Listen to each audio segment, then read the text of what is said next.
Hi guys, this is me Anand Jain, you are watching study point tutorial. So guys, आज के इस video में हम बात करने वाले हैं how to prepare maths for our board exam. So basically ये वीडियो पूरी देखना, ध्यान से देखना और दिमाग के अंदर कुछ की फ्रेम्स को बिठा लेना, ठीक है। सो आगे तुम्हें हेल्प करेगा। अब देखो, जो मैथ्स का पेपर है वो हमारे दो है, एक बेसिक के लिए होता है और एक स्टैंडर्ड के लिए होता है।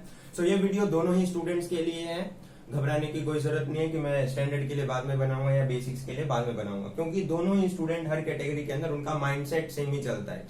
ठीक है, चाहे वो स्टैंडर्ड का स्टूडेंट हो या बेसिक का स्टूडेंट हो, उनका जो माइंडसेट है वो वही चलेगा जो इस बच्चे का चलेगा या इस बच्चे का चलेगा। सो देखो, माइंडसेट क्या है तुम लोगों का, माइंडसेट डिपेंड कर रहा है यहाँ पर, ये 3 पॉइंट्स है। कुछ ऐसे बच्चे हैं जिन्हें फ्यूचर में मैथ्स रखनी है, ठीक है, तो उन्हें बहुत मेहनत करनी है। कुछ ऐसे स्टूडेंट है जिन्हें फ्यूचर में मैथ्स नहीं रखनी है और उन्हें एटलीस्ट 10th में गुड मार्क्स चाहिए, लेकिन और ये ऐसे भी स्टूडेंट हैं जो ये सोच रहे हैं कि इनके मार्क्स अगर अच्छे आते हैं तो ये आगे मैथ लेंगे, अदरवाइज नहीं लेंगे, ठीक है। ये ऐसे भी स्टूडेंट है इस कैटेगरी के अंदर। और ये सबसे नीचे वाली जो कैटेगरी है वो है हमारी ऐसे बच्चे जिन्हें मैथ से बहुत डर लगता है और वो ऐसा सोच रहे हैं कि उन्हें सिर्फ और सिर्फ क्या चाहिए, एटलीस्ट पासिंग मार्क्स आ जाए, ठीक है, एटलीस्ट पासिंग मार्क्स आ जाए, मतलब 60, ठीक है, वो ऐसा सोच के चल रहे हैं। अब यहाँ पर यह है तुम्हारा ऑप्शन ऑफ मटेरियल, यह है तुम्हारा रूटीन और ये हमारा की पॉइंट्स। तो बात करते हैं एक एक करके। सो बेसिकली चाहे बेसिक का स्टूडेंट हो चाहे वो स्टैंडर्ड का स्टूडेंट हो, ठीक है। सो बेसिक वाला आगे तो मैथ नहीं ले सकता है, ठीक है, उन्हें एक और एग्जाम देना पड़ता है लाइक कंपार्टमेंट वालों के साथ, अगर उनका माइंड कहता है कि हाँ आगे हमें मैथ्स लेनी चाहिए, ठीक है। सो वो एक एग्जाम देंगे और देन वो आगे मैथ ले सकते हैं, पर चीजें सेम ही है, ठीक है, मतलब तैयारी करने का तरीका सेम ही होगा। तो मान लो स्टूडेंट जो है जो इस कैटेगरी में जिन्हें मैथ फ्यूचर में चाहिए, लाइक वो साइंस लेंगे, ठीक है, विथ मैथ, या ऐसे स्टूडेंट होंगे जो कॉमर्स लेंगे विथ मैथ, ठीक है।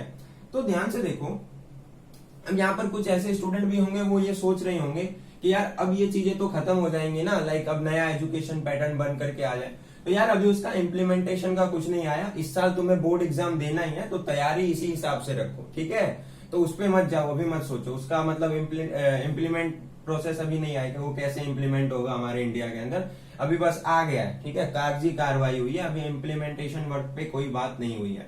सो अभी तुम्हें बोर्ड एग्जाम देना ही है।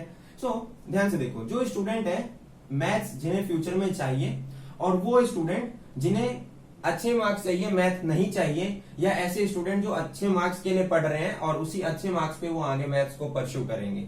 सो देखो बच्चे, जो बच्चे इन दोनों कैटेगरी के अंदर है उन्हें क्या करना है, उनके पास ऑप्शन ऑफ मटेरियल है। पहला हमारे सामने होता है एनसीईआरटी, दूसरा होता है एनसीईआरटी एग्जाम्पलर आर.डी. शर्मा या R S. Agarwal, and last is previous year. तो तुम्हें क्या करना है, ध्यान से देखो बच्चे, जब भी हम कोई तैयारी करने के लिए जाते हैं, लाइक बेसिकली जब हम मैथ्स पढ़ते हैं तो हमारे सामने सबसे ज्यादा प्रॉब्लम ये होती है कि यार हमसे ना सवाल सॉल्व नहीं होते ज्यादातर, ठीक है। देखो बच्चे, वो सवाल इस वजह से सॉल्व नहीं होते क्योंकि उसका की पॉइंट में एक पॉइंट दिया हुआ है, concept play most important role in understanding maths, क्योंकि आपके कॉन्सेप्ट क्लियर नहीं है। जैसे मैं क्या कहना चाहता हूं, अगर मैं मैथ्स पढ़ रहा हूं, ठीक है, एज अ पर्सन मैं एक स्टूडेंट हूं, मैं मैथ्स पढ़ना चाहता हूं, तो बेसिकली मैं या क्या करूंगा, कोई एनसीईआरटी ओपन करूंगा और जो क्वेश्चंस है उसके सॉल्यूशंस देखूंगा और कुछ पढ़ लूंगा चैप्टर से पहले, या टीचर ने जो पढ़ा दिया कि हाँ ये होता है, ये फॉर्मूला है, रट लो, और फिर मैं क्वेश्चन करने लग जाऊंगा। फिर क्वेश्चन मेरे से हिलेंगे नहीं, क्यों, क्योंकि मुझे कुछ पता ही नहीं है। बेसिकली मैंने फॉर्मूला रट लिया, वो फॉर्मूला कहाँ से आया, कैसे बना, क्या मतलब है उस चैप्टर का, वो चीजें मैंने को पता ही नहीं है, तो मैथ्स नहीं होगा। सो बेसिकली यहाँ पर जो पॉइंट लिखा हुआ है कॉन्सेप्ट, उसका क्या मतलब है। जैसे मैं कहता हूं कि मैंने डिस्टेंस फॉर्मूला रट लिया, under root of x2 minus x1 का whole square, y2 minus y1 का होल स्क्वायर। अगर मुझे एग्जैक्टली ये नहीं पता कि ये डिस्टेंस फॉर्मूला आया कैसे, या मुझे एग्जैक्टली ये नहीं पता कि हम कोऑर्डिनेट ज्योमेट्री पढ़ क्यों रहे, एक एथिकल आंसर होना चाहिए, वैसे दूसरे टाइप का नहीं है, ठीक है, एक एथिकल आंसर होना चाहिए कि कोऑर्डिनेट ज्योमेट्री हम क्यों पढ़ते हैं, क्या मतलब है इस कोऑर्डिनेट ज्योमेट्री को समझने के, आगे इसका क्या काम हो सकता है। जब आप इस चीज को पढ़ोगे अपने आप इंटरेस्ट जागेगा, ठीक है। So concept is most important. अगर कॉन्सेप्ट पता है कोई दिक्कत नहीं आएगी, आगे कोई भी दिक्कत नहीं आएगी। कॉन्सेप्ट के बाद इसमें बनता है लर्निंग फेज, लाइक कॉन्सेप्ट सीख लिया डिस्टेंस फॉर्मूले का कि कैसे आया, complete derivation, then distance formula याद रखो। This is the way of learning, ठीक है। अगर तुम्हारा ये हो जाता है देन तुमको यहां पर जो चीज आया है वो है कॉन्सेप्ट। अब बच्चे एनसीईआरटी से कॉन्सेप्ट नहीं सीख सकते, बिल्कुल भी नहीं। अब यहाँ पर ऑप्शन आते हैं सेकंड वाले में। सेकंड वाले में लास्ट टू देखो, एक है आरडी, एक है आरएस अग्रवाल। तो मैं तुम्हें सजेस्ट करता हूं R D Sharma, not R S Agarwal. अब बहुत बच्चे डर गए कि भैया आरडी शर्मा इतनी मोटी, आरएस अग्रवाल एटलीस्ट उससे पतली है। यार मोटे पतले से कुछ काम नहीं होता। आरडी शर्मा मोटी इस वजह से है क्योंकि वो कॉन्सेप्ट को इतने बेहतरीन तरीके से क्लियर करवाएगा जो कोई और बुक नहीं करवाएगा। मान सकता हूं आरएस अग्रवाल के अंदर क्वेश्चन पैटर्न बहुत अच्छे हैं, लाइक क्वेश्चन बहुत बेस्ट है, डिफिकल्ट है, दिमाग लगाना पड़ता है बहुत ज्यादा, ठीक है। बट अगर तुम्हें क्वेश्चन ही डायरेक्टली करना है तो फिर क्या कह सकते हैं, तुम्हें कॉन्सेप्ट पढ़ना है। कॉन्सेप्ट आरडी शर्मा में सबसे बेस्ट है। मैंने पढ़ा है, अपने टाइम में पढ़ा है और अभी भी पढ़ा रहा हूं बच्चों को। इवन मैं सबसे ज्यादा बच्चों को सजेस्ट करता हूं आरडी शर्मा।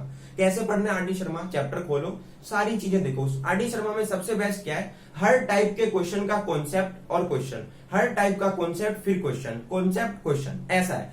तो आरडी शर्मा के जितने सॉल्व है वो सारे क्वेश्चन लगा लो। सॉल्व लगाने के बाद क्या करना है, अनसॉल्व में जाओ, खुद से एक दो क्वेश्चन की फ्रेम कर लो और उन क्वेश्चन को सॉल्व करके देख लो। सारे सॉल्व करने की जरूरत नहीं है। क्यों?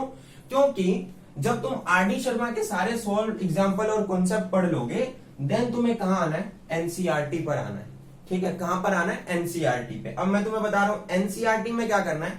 जैसे तुम एनसीईआरटी पे कूदोगे आरडी शर्मा के सॉल्व लगा करके, गारंटेड है तुम एनसीईआरटी के 99% क्वेश्चन खुद से सॉल्व कर लोगे, गारंटीड। अगर अच्छे से आरडी शर्मा किया है, ये नहीं है कि बस आंखों से देख लिया हो गया आरडी शर्मा, ऐसे नहीं होता भाई मैथ्स, ठीक है। सो आरडी करने के बाद डायरेक्ट कूदो एनसीईआरटी पे, एनसीईआरटी के सारे क्वेश्चन लगा लो।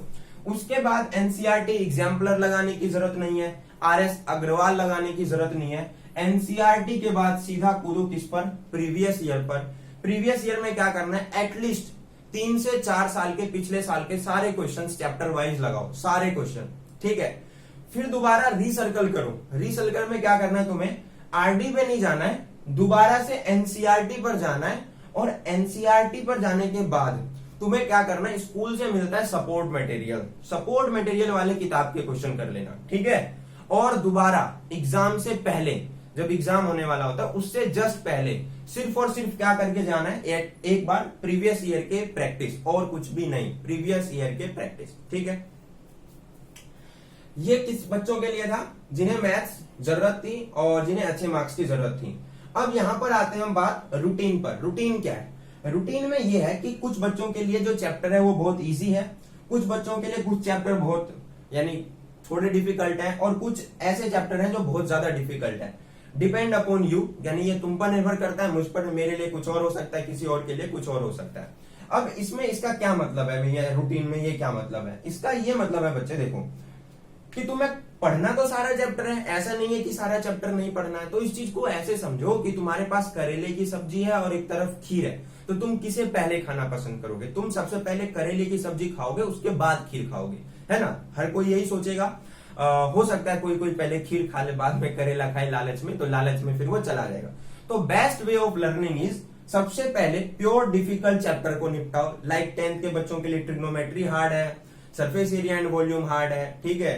ये सारे चैप्टर सबसे पहले निपटाओ, ठीक है। उसके बाद किस पर आओ, मॉडरेट डिफिकल्ट पे, एंड देन आओ इजी वाले चैप्टर पे।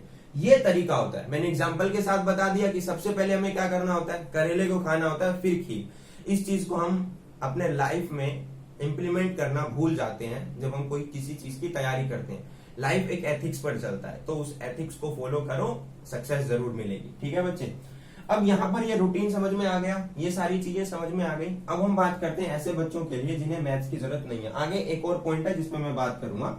एंड ऐसे बच्चे हैं जिन्हें मैथ्स की जरूरत नहीं है और पासिंग मार्क्स चाहिए, तो उनके लिए सबसे बेस्ट क्या है, देखो यार तुम्हारे लिए सबसे बेस्ट क्या है, एनसीईआरटी करो, सिर्फ एनसीईआरटी पे कूदो। एनसीईआरटी के जो चैप्टर के पहले के एग्जाम्पल्स होते हैं, तुम्हारे लिए की फ्रेम क्या है, एनसीईआरटी एग्जाम्पल, एनसीईआरटी एग्जाम्पल। वो बच्चे जिन्हें सिर्फ पासिंग मार्क्स चाहिए, मैं बता रहा हूं क्या करना है। एनसीईआरटी के जो चैप्टर होते हैं उससे पहले एग्जाम्पल्स होते हैं और कॉन्सेप्ट थोड़े बहुत होते हैं, उसे पढ़ो, एनसीईआरटी सॉल्व करो। ना तो एनसीईआरटी एग्जाम्पलर करना है, ना आरडी शर्मा करना है, ना आरएस अग्रवाल करना है, सीधा प्रीवियस ईयर ले लो, कोई भी पिछले साल से या किसी भी बच्चे से ले लो, कोई जरूरत नहीं है, इस साल का पेपर मिल ही जाता है, अच्छा है पिछले साल का ले लो, ठीक है। तो कोई जरूरत नहीं है पैसे फंसाने की। तो प्रीवियस ईयर लगाओ। तुम्हारे लिए सबसे बेस्ट क्या बताया मैंने, एनसीईआरटी। एनसीईआरटी के अंदर एग्जाम्पल करना मत भूलना। एग्जाम्पल वो सभी स्टूडेंट करें जो इन दो ऊपर के कैटेगरी में भी है, ठीक है, क्योंकि उन्हें पूरा एनसीईआरटी करना है, मैंने बताया। सो बेसिकली वो स्टूडेंट जिन्हें पासिंग मार्क्स चाहिए, एनसीईआरटी करो। एनसीईआरटी के बाद सीधा प्रीवियस ईयर पे आओ, और कुछ करने की जरूरत नहीं है। बट ध्यान रहे, जब भी एनसीईआरटी और प्रीवियस ईयर कर रहे हो तो एटलीस्ट सोचो कि एक साल के अंदर 2 बार तो एटलीस्ट निपटा ही दे, क्योंकि फिर अच्छे मार्क्स नहीं आएंगे। पासिंग मार्क्स का मतलब एटलीस्ट 60 ले आओ। मैं 27 या 30 नंबर की बात नहीं कर रहा हूं, वो तो ऐसे भी आ जाएंगे, ठीक है। सो एनसीईआरटी और प्रीवियस ईयर, इन दो पे ज्यादा से ज्यादा फोकस करना, और कुछ दिक्कत नहीं आएगी। अब यहाँ पर बहुत सारे बच्चे ऐसे हैं जो बोलेंगे यार इतने से तैयारी नहीं होती। यार यही चीज है, घूम फिर के तुम ध्यान से एनालाइज करोगे, यही चीज है। यही चीज तुम की फ्रेम करना भूल जाते हो। यहाँ पर जो कॉन्सेप्ट वाला पार्ट है ना, this is most important. Concept learning बहुत ज्यादा जरूरी है मैथ सीखने के लिए। जिस बच्चे का कॉन्सेप्ट लर्निंग नहीं होता ना, उसके लिए मैथ बहुत डिफिकल्ट हो जाता है। उसको ऐसा लगता है कि मैथ उसे नहीं आएगा। सो याद रखो कि चीजें अलग तरीके से प्ले होती है हमारी लाइफ के अंदर, और उस प्ले में अपने आप को विनर बनाने के लिए एक अलग प्रोसीजर को फॉलो करना पड़ता है, ठीक है। क्योंकि बिना हार्डवर्क के हम कोई चीज प्राप्त नहीं कर सकते हैं। ये तुम्हारे लाइफ का सबसे बड़ा पॉइंट होता है बोर्ड एग्जाम, और इसके अंदर तुम्हें बहुत ज्यादा मेहनत करनी होती है। पर मेहनत मूर्खता वाले तरीके से नहीं करनी होती है, मेहनत के साथ स्मार्ट वर्क भी होता है, ठीक है। और वो स्मार्ट वर्क जो है वो स्मार्ट थिंकिंग से आती है। सो मैंने तुम्हें वही चीज बताई है, इस चीज को इम्प्लीमेंट करो और एनालाइज करो कि तुम्हारे लिए कौन सा चैप्टर मोस्ट डिफिकल्ट है। आरडी शर्मा जरूर उठाना। अब हो सकता है किसी कोई बच्चा बोलेगा नहीं मैं आरडी नहीं करूंगा, तो यार आरएस उठा लेना, यही बोल सकता हूं। बट मेरा सजेशन हमेशा आरडी की तरफ होता है, गारंटीड होता है, क्योंकि मैं अपने बहुत सारे स्टूडेंट पे ये काम कर चुका हूं और खुद पे काम किया है, तो इसीलिए सजेस्ट कर रहा हूं। So best of luck. Channel को सब्सक्राइब कर देना, वीडियो को लाइक कर देना, शेयर करना तो भूलना मत।